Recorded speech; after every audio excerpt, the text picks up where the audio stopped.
It's a speeding citation on an actual 50 and a 35. However, it was only written as 1 to 5 over.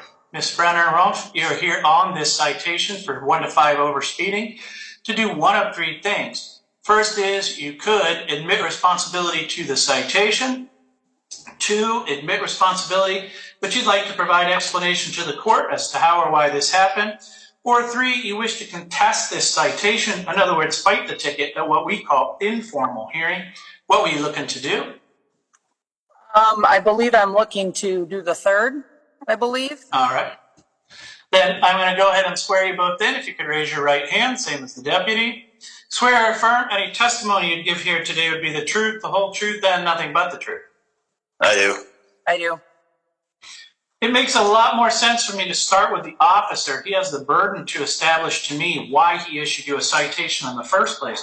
But after that, you'd have an opportunity to either ask questions or testify on your own behalf, all right? Thank you, Your Honor.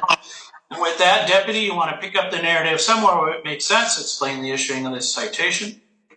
Sure.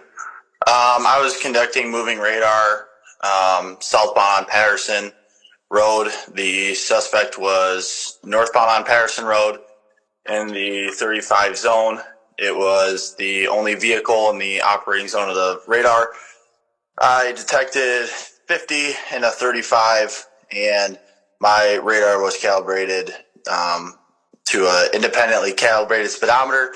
I also had audio-visual match on the suspect vehicle. And then when I made contact with the suspect, or the defendant, Brooke Romp, she had stated that she was going 40 or 50 in the 35 zone. And then I issued the citation.